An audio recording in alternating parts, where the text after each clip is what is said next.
semua, hari ni yang nak share beberapa tajuk cara mudah nak jawab exam.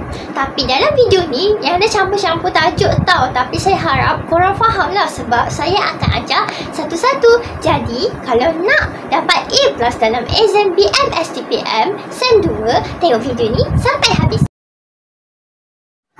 Okay, first soalan ni ramai sangat confused, termasuk saya masa STPM dulu.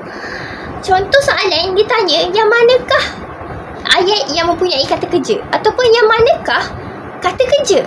Tapi dalam ABCD tu semuanya macam kata kerja korang. So cara nak tahu dia, korang gantikan ayat tu kena. Contoh dalam ABCD tu, contoh jawapan dia macam ni. Ali menendang bola mengenai pada palang gol. So cara nak tahu, macam mana nak tahu tu kata kerja?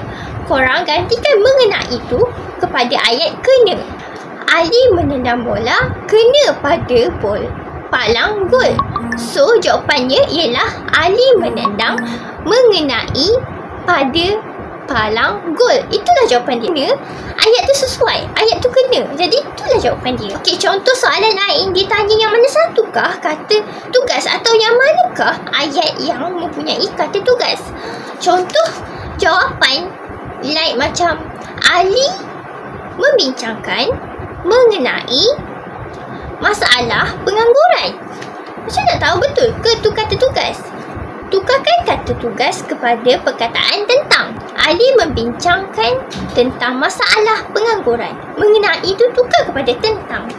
So ayat tu kena kan? So itulah jawapan dia. Jawapan dia Ali membincangkan mengenai masalah pengangguran. Itulah jawapan dia. Okey, masa yang kedua pula, cara nak bezakan sejak tu sama ada untuk kata hubung atau untuk kata seni nama. Macam saya ajar sebelum ni, macam mana nak tahu benda tu kata seni nama? Ingat, lepas kata seni nama, dia ada kata nama. Contohnya dalam ayat dia ada perkataan sejak. Selepas sejak tu dia ada kata nama. Maksudnya sejak tu ia merupakan untuk kata seni nama. Ingat, selepas kata seni nama dia ada kata nama. Untuk kata hubung pula, selepas kata hubung dia ada kata kerja. Contoh dalam ayat tu dia ada menggunakan perkataan sejak juga. Lepas tu korang confused, sejak ni bukan kata seni nama ke? Macam mana nak tahu? Jadi nak tahu benda tu kata kerja ke atau kata seni nama, ingat saya cakap, selepas kata hubung dia ada kata kerja. Cuba cek selepas perkataan sejak tu dia ada kata nama atau kata kerja. Kalau selepas kata sejak tu ada kata kerja, ia merupakan kata hubung. Kalau selepas perkataan sejak dia ada kata nama, ia merupakan kata seni nama. Ingat, saya ulang, selepas kata seni nama dia ada kata nama. Selepas kata hubung dia ada kata kerja. Itu cara nak membezakan. Cara nak tahu ayat tu kata kerja. Okey, senang je. Korang letak kata bantu dekat depan. Contohnya, okey, contoh salah yang pertama, telah sempit. Tu salah. Okey. Cara yang kedua, telah tebas. Tebas ialah kata kerja. Cuba letak kata bantu kat depan. Telah tebas. Itu yang betul. Okey, cara nak tahu kata nama pula. Cara nak tahu kata nama pula senang je. Letak perkataan itu dekat belakang ayat. Contohnya, merah itu. Salah. Apa yang merah itu? Okey. Yang kedua, pelajar itu. Itu betul. Itu merupakan kata nama. Nak tahu kata nama, letak perkataan itu dekat belakang. Cara nak tahu kata adjektif pula, letak kata penguat dekat depan. Contoh, sangat datang. Salah. Contoh kedua, sangat kuat. Kuat ialah kata adjektif. Bila letak sangat kuat, dia macam sesuai kan? Sangat datang macam tak sesuai. Itu cara nak tahu kata adjektif. Nak tahu kata adjektif, ingat letak kata penguat di hadapan ayat. Cara nak tahu ayat tu songsang, ingat dia terbalik. Subjek duduk kat belakang, predikat duduk kat depan. Masuk tajuk lain pula. Cara nak ingat kata bantu. Yang pertama, kata bantu aspek. Kata bantu aspek ni ingat masa. Okey, cara nak ingat kata kunci dia ialah 2 soalan STPM AB. 2 soalan maksudnya dia ada 2 S. Satu sedang, 2 sudah. STPM. T. S tu tak ada apa-apa maksud, cuma nak senang ingat je.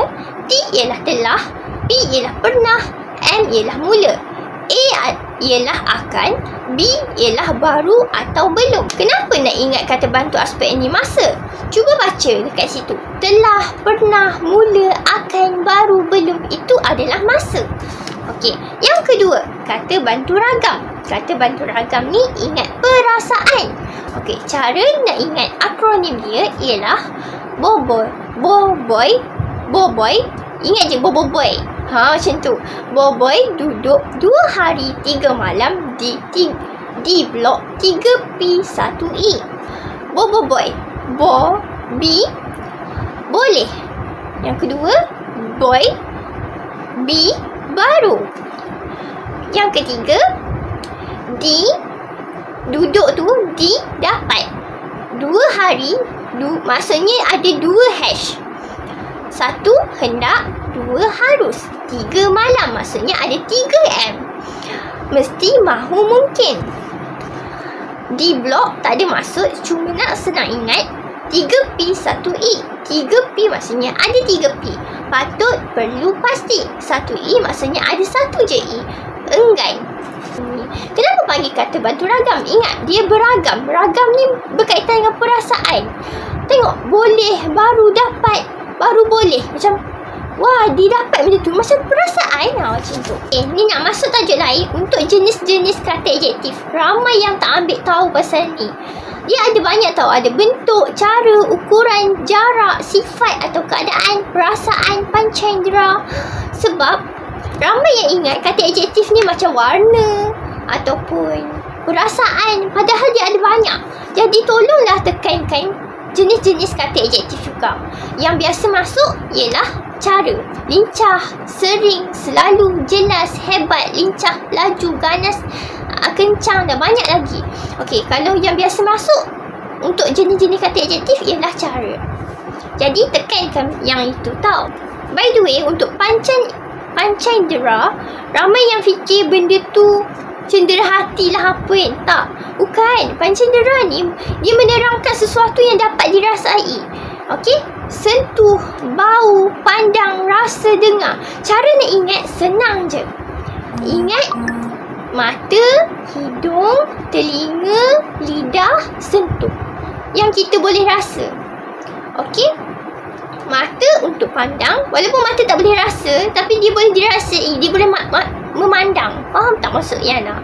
Okey, yang kedua, hidung untuk bau, telinga untuk dengar, lidah untuk rasa, tangan untuk sentuh. So, keyword dia mata, hidung, telinga, lidah, tangan. Okey, seterusnya cara nak ingat kata praklausa. Ingat kata kunci seru, benar, tanya, papa.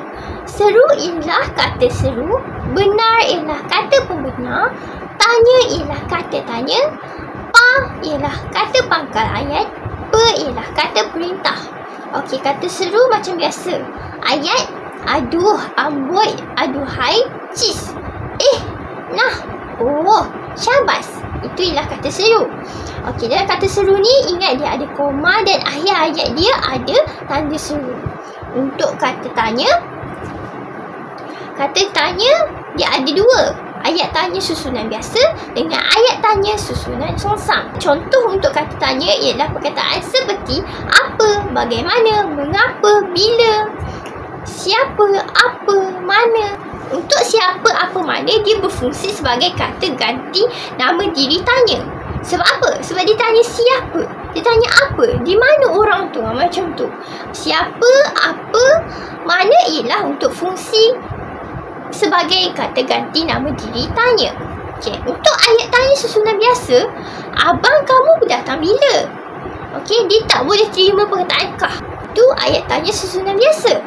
Sebab dia tak boleh terima perkataan kah. Contoh ayat tanya susunan songsang. Bilakah abang kamu datang? Dia terima perkataan kah.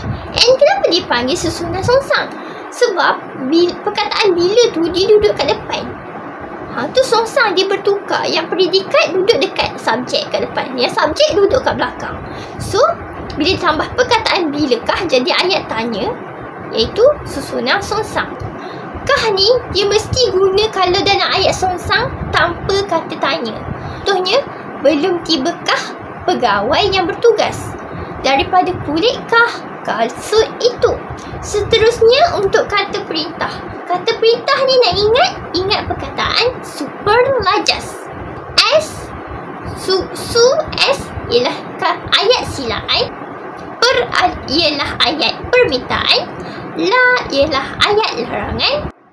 Ja ialah ayat ajakan. Lepas tu, ayat perintah ni dia ada tanda seru guna pada akhir ayat. Kalau ayat silaan, ingat dia silakan orang tu. Contoh, sila jemput masuk, sila serahkan borang permohonan tersebut ke pejabat atau sudi. Contoh ayat dia jemput, sila dengan sudi. Okey. Cara nak ingat dia, ingat ayat silaan. Dia sila. Dia macam jemput masuk, silalah, sudilah, ayat silaan. Okey, jangan tukar dengan ayat ajakan. Ayat ajakan ni, ingat, dia mengajak orang tu. Okey, lepas tu dia tidak baku. Ingat ayat dia tidak baku. Contohnya, ayuh, jom, mari. Okey. Kalau macam silaan, dia macam ayat baku. Jemput, sila, sudi. Ingat macam tu. Jangan tertukar. Okey. Untuk ayat permintaan, ingat kata kunci harap, minta, tolong, mohon. Okey. Kalau untuk ayat larangan, ingat kata kunci tak usah, usah, jangan. Okey, contoh ayat, jangan ambil harta orang. Usah dikenang lagi kisah yang pahit. Kalau dalam soalan exam, dia tanya ayat perintah yang mana boleh letak perkataan lah untuk lembutkan ayat tu. Okey, jawapannya adalah ayat larangan. Walaupun bunyi dia macam melarang, bunyi macam kasar, tapi bila letak perkataan lah, dia berlembutkan ayat tu. Ingat, yang ni pun boleh masuk exam tau. Contohnya, janganlah, usahlah. Kalau letak jangan ambil harta orang, dengar macam kasar kan? Tapi bila nak lembutkan ayat tu, janganlah ambil harta orang. Contoh ayat lain, tak usahlah. Okay. Tak letaklah kan? Contoh ayat lain pula, usah dikenal lagi kisah yang pahit. Macam kasar kan? So bila nak lembutkan ayat tu, letaklah, usahlah dikenal lagi kisah yang pahit. Dengar macam lembut kan? Okay. Dalam perkataan ayat larangan, dia boleh letak juga perkataan harap dekat depan usah atau jangan untuk lembutkan ayat juga. Okey, contohnya harap usah, harap jangan. Dalam kata perintah ni, untuk yang boleh lembutkan ayat ialah ayat larangan sahaja. Untuk kata pembenar, ingat perkataan ya, benar, betul. Okey, kata pembenar, ingat benar. Maksudnya benda tu betul. So ingat je ya, benar, betul. Senang kan ingat? Untuk kata pangkal ayat, ingat ayat-ayat orang raja. Ingat macam tu. Kata pangkal ayat ni, ingat dia duduk di hadapan awal ayat. Okey, ingat bahasa Melayu yang klasik. Contohnya, adapun, arakian, alkisah, hatta, maka, sebermula, kalakian, syahdan. Tapi cara nak tahu kata pakai ayat tu macam mana, ingat je dia bahasa Melayu klasik, bahasa lama-lama, bahasa raja-raja, macam tu. Masuk tajuk lain pula, cara dia ingat kata penguat belakang, ingat kata kunci seni bebe.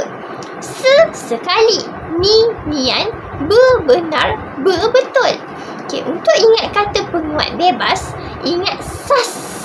Okey, dia macam kata penguat bebas sas. Ingat macam tu.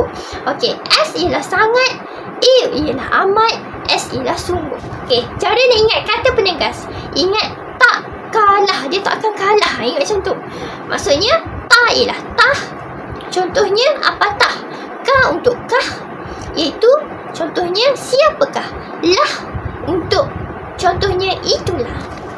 Yang kedua, untuk ingat kata penegas, ingat perkataan lagi pun hajuju memang saja. Macam tu lah. Anggap je hajuju tu macam nama orang.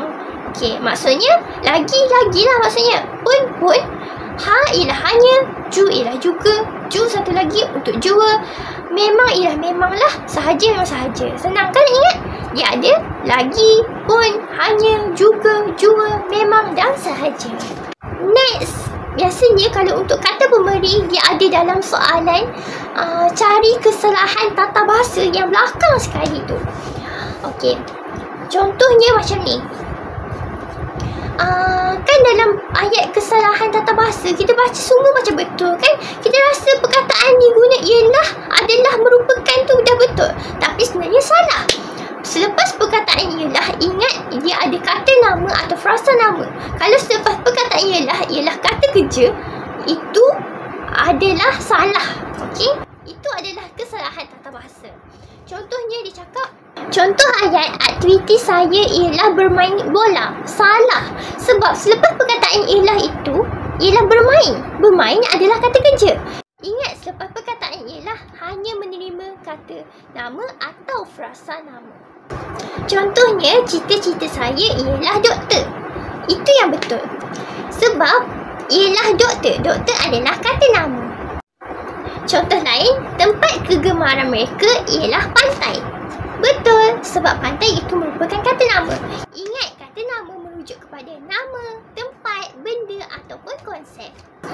Untuk menggunakan perkataan adalah, selepas perkataan adalah, mestilah kata seni nama, kata adjektif dan kata kerja.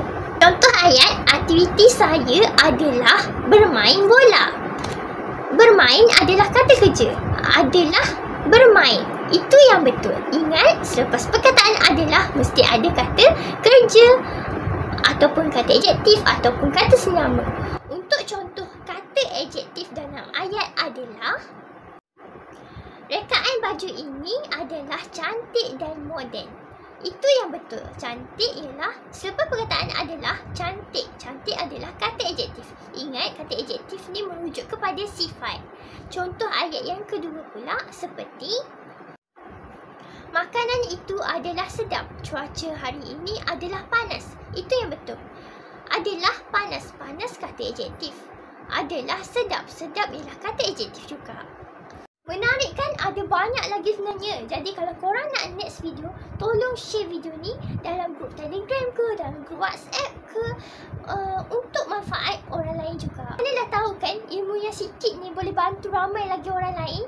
Jadi jangan lupa subscribe, dan kalau nak next part boleh komen kat bawah. Bye!